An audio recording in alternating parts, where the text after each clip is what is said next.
All right, let's just jump right into this explainer. We're looking at a plant that's literally found on every single inhabited continent today. But, it actually traces its roots back to one specific, incredibly harsh region. It's a plant that's been embraced by emperors, farmers, healers, even sailors. It's crossed oceans, deserts, and political borders. But way before it became the focus of this massive modern global industry, or, a global debate, it was really just a wild weed. So it really makes you wonder, right? How exactly did a wild plant from the Asian steppes become one of the most widespread crops on Earth? It's a fantastic question. And to understand this whole botanical phenomenon, we actually have to look past the plant itself. We have to follow the epic migrations and trade routes of human civilization. Because the answer to how it got absolutely everywhere, well, it's totally inextricably linked to how we got everywhere. Which brings us to part one, roots in Central Asia. Picture this. Thousands of years ago, out in the vast, seasonal grasslands of modern-day China, Mongolia, and Kazakhstan, this plant was just another part of the wild landscape. But here's the kicker. Unlike other crops that we domesticated for just one single purpose, like wheat for food or cotton for fabric, wild cannabis offered our ancestors what was essentially a botanical Swiss Army knife. I mean, think about it. They could eat the highly nutritious seeds, weave the incredibly strong stalk fibers, extract the oils, and even use the unique flowers for medicine. All of that from one single plant. Talk about a survival advantage. Moving on to part two, China's hemp revolution. So as nomadic humans started to settle down and really develop agricultural practices in ancient China, this wild weed transitioned into a foundational cultivated crop. Farmers started growing hemp specifically to harvest those durable stalk fibers. And this was a huge deal. These materials produced vital clothing, much stronger fishing nets, and eventually the earliest forms of paper. It literally tied early civilization together, supporting basic survival and actually helping to spread written knowledge across the ancient world. Next up, part three, traveling the ancient world. Now, a crop this insanely useful, it definitely wasn't going to stay geographically isolated for long. Because it possessed such immediate value, it was the ultimate, highly portable commodity. It traveled right alongside merchants on the massive interconnected web of the Silk Road. And every single merchant caravan, moving livestock, spices, or precious metals across Asia, the Middle East, and Europe, they created yet another opportunity for these seeds to take root in entirely new cultures. Basically, where traders went, the plant followed. But as that trade expanded southward, down into the Indian subcontinent, the human relationship with the plant evolved dramatically. It became so much more than just a utilitarian agricultural crop used for rope and paper. Ancient Hindu texts started referencing it, and humans actually began to revere the plant as a sacred tool, a tool for spiritual enlightenment and meditation. They started incorporating preparations like bhang into major religious festivals, a massive spiritual shift. And here is the crucial point.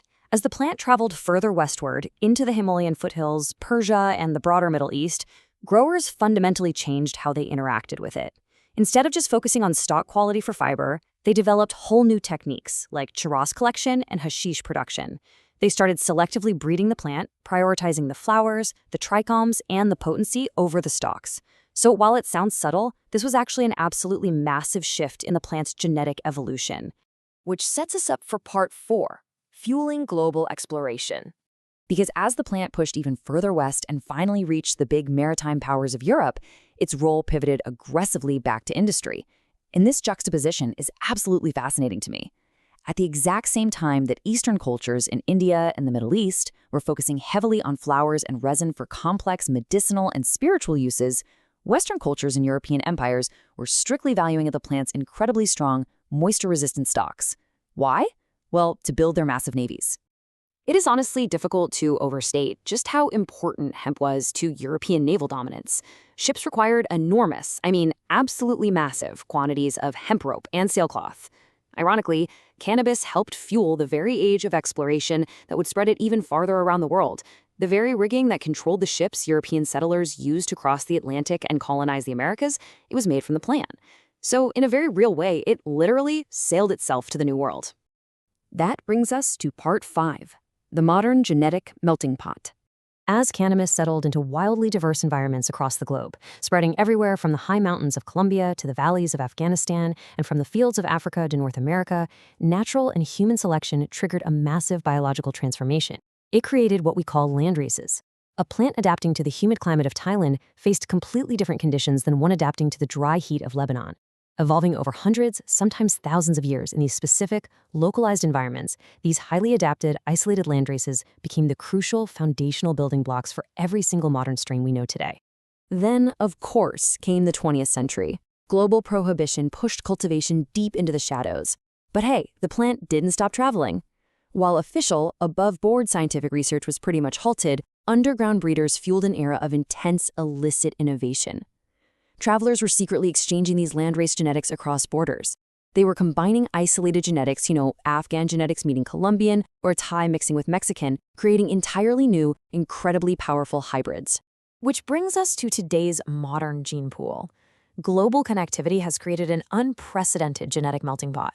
Right now, a modern breeder or researcher can simultaneously access and mix lineages originating from Afghan, Thai, Colombian, Mexican, and Indian roots all at once. The genetic pool is more interconnected right now than at literally any other point in human history.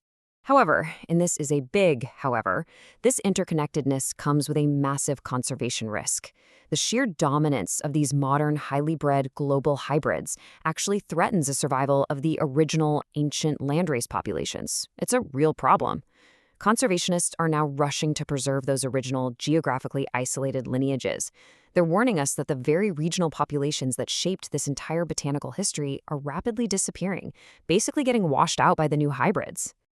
So, what's the big takeaway from this explainer? Well, understanding where this plant came from is absolutely essential for understanding where it's going. The journey of cannabis across the globe is not just the story of a plant, it is the story of civilization. Every single modern seed carries a genetic memory of a human journey that started thousands of years ago in Central Asia and traveled along our trade routes, across our oceans, and right through our cultures. Science is really still just beginning to unpack the medical, agricultural, and industrial potential of this crop. But because this plant's evolution is so inextricably linked to our own societal shifts, our trade, and our laws, I have to leave you with this question.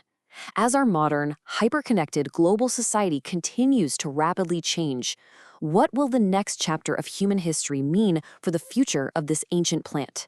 How will we shape its next biological leap?